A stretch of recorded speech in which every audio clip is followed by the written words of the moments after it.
Tardes, doctora Nancy Ramírez. Mi nombre es Luis Eduardo Che Valdés y a continuación le presento mi producto de aprendizaje número 2, presentación con audio, el cual corresponde a la semana 5 de nuestro curso de Derecho de las Obligaciones. Aprovecho la ocasión para saludarle y dar inicio con mi presentación.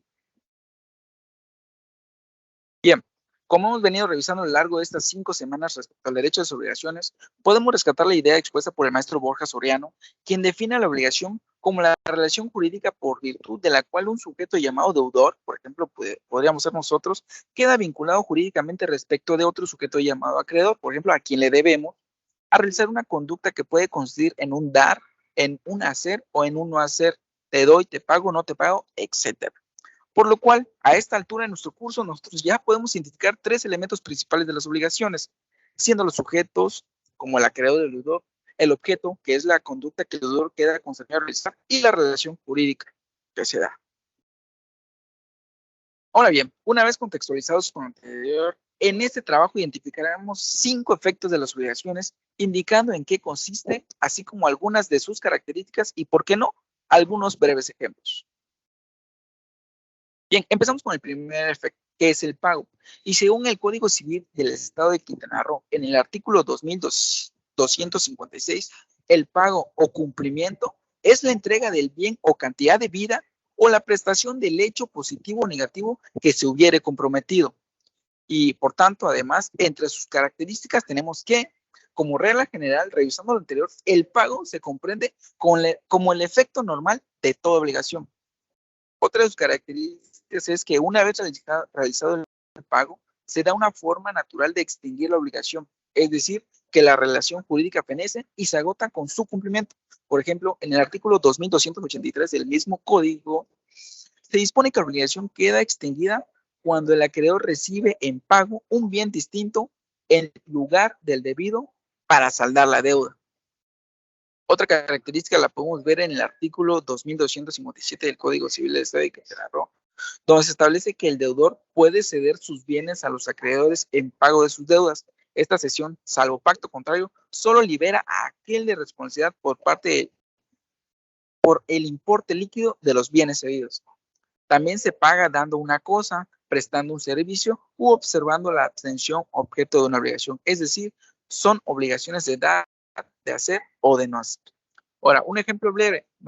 Vamos a suponer que yo adquiero un préstamo en alguna institución financiera, por ejemplo, con Banco Azteca, por unos 25,000 pesos, una deuda que quiero para ser saldada en determinado tiempo, puede ser en algunas semanas chiquitos, con un porcentaje de intereses, quizás la institución me pone como garantía un título de crédito, un pagaré, o me pide dentro de los requisitos un aval. Prácticamente el compromiso fenecerá con la realización de ese pago, o sea, que yo salde mi deuda. Vamos con el siguiente efecto, es el incumplimiento. Este se comprende como una situación que surge por la falta de la realización del deudor de la obligación que fue pactada, es decir, que no se realizó de acuerdo a lo convenido. Imagínense que no pague, ahí estoy en el efecto de incumplimiento. Por su parte, el artículo 2293 del Código Civil del Estado de Quintana Roo nos indica que el que incumple una obligación de hacer, bien dejando de prestar el hecho a que se obligó, bien no prestándolo conforme a lo convenido, será responsable de daños y perjuicios que cause en los términos establecidos por ese código. Una de sus características es que el incumplimiento puede darse por hechos externos, por ejemplo, caso fortuito o fuerza mayor. Referimos como caso fortuito, por ejemplo, a la presencia de un desastre natural como un huracán, y fuerza mayor por situaciones de salud que imposibilitan que yo pueda pagar, yo como deudor. Otra característica es que puede darse por la actitud del deudor. Puede ser por dolo, por culpa o por negligencia. Es decir, que el deudor, yo quizás estoy consciente de la obligación y aún así decido no cumplir con lo pactado. Para estos casos, el mismo código señala en el artículo 2298 que la responsabilidad por el incumplimiento, además de importar la devolución del bien o su precio, importará la reparación de los daños y la indemnización de los perjuicios. Teniendo en consideración que según el artículo 2299, el daño puede ser material o moral. Otra de sus características es que se da cuando no se cumple con la obligación en el momento pactado. Es muy habitual escuchar que mi vecino es un deudor moroso, llegan los de Coppel y no ha pagado, no, estamos identificando a los morosos, nuestros deudores morosos, ¿no? Un ejemplo breve de incumplimiento puede ser el mismo orden de ideas del préstamo donde yo, deudor, supongamos que no cumplo con la obligación de pagar de acuerdo con los términos pactados, ya sea por los hechos externos, por la actitud o por no cumplir con los periodos de pago establecidos.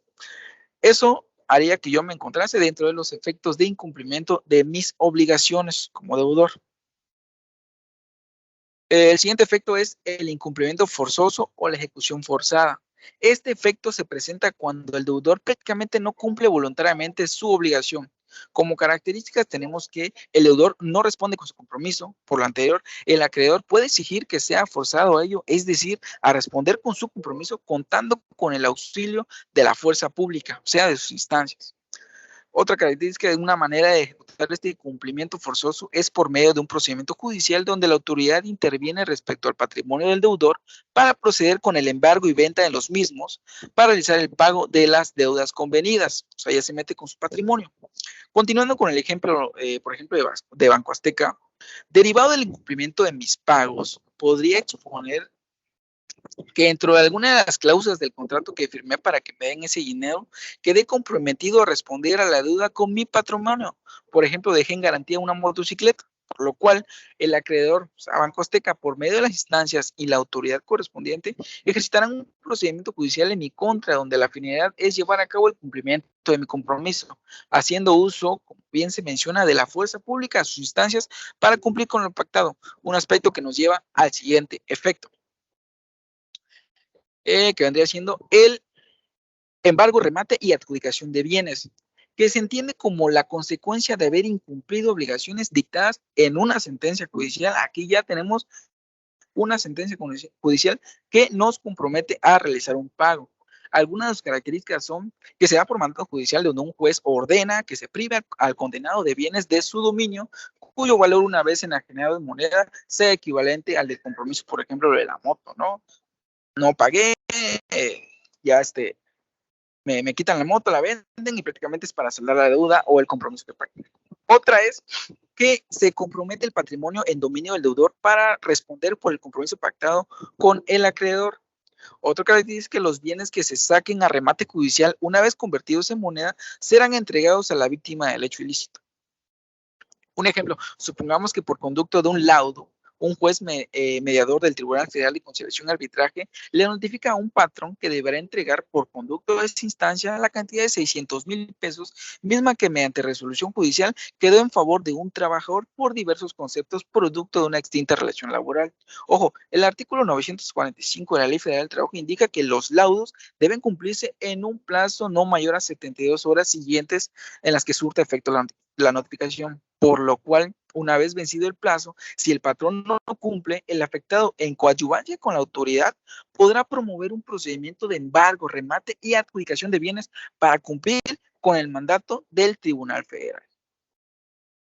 Ahora bien, otro efecto sería la rescisión, que como efecto del incumplimiento puede entenderse como una resolución de un contrato bilateral plenamente válido a causa del incumplimiento culpable de una de las partes, en este caso, culpando al deudor.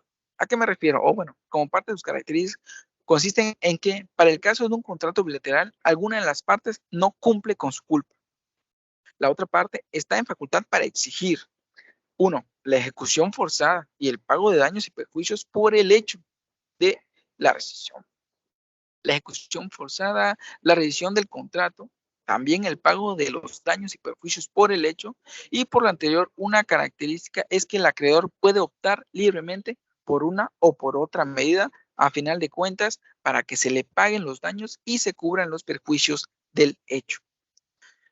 Para que nos quede un poquito más claro, como ejemplo tenemos, por ejemplo, el cantante Juan Pérez, quien firmó un contrato con un empresario muy famoso de Chetumal para un concierto aquí en el Boulevard en una fecha determinada. El empresario vendió boletos y reservaciones con el fin de adquirir un beneficio por el contrato previamente pactado. A una semana del evento resulta que Juan le informa al empresario que tiene otros compromisos en el extranjero y no podrá llegar al evento convenido. Prácticamente Juan no cumplió con el contrato, por lo cual el empresario estaría en facultad de exigir la rescisión de ese contrato, así como exigir el pago de daños y perjuicios por culpa de la parte que no cumplió con lo pactado. ¿Por qué rescindiría el contrato? Porque pues, quizás en teoría cuando se firmó el empresario le pagó o le pagaría a Juan Pérez por sus servicios, mismos que no fueron ni serán recibidos. En síntesis, y para finalizar la idea, podríamos referir que los efectos de las obligaciones son derechos que la ley confiere al acreedor para exigir al deudor el cumplimiento oportuno de la obligación, por ejemplo, de las deudas, cuando éste no actuase respecto a su cumplimiento. Muchas gracias, le agradezco la atención, doctora. Quedo a su quedo de usted y me despido. Aquí le pongo la referencia que utilicé para el desarrollo de esta actividad y me disculpo si hay algún ruido extraño. Parece que estoy en una comisión fuera y no estoy en un lugar cerrado. Consultamos el Código Civil del Estado de Quintana Roo, la Ley Federal del Trabajo, el Libro de Derechos y las Obligaciones de Pérez Miguel y el Código Civil Federal. Hasta luego y buenas tardes.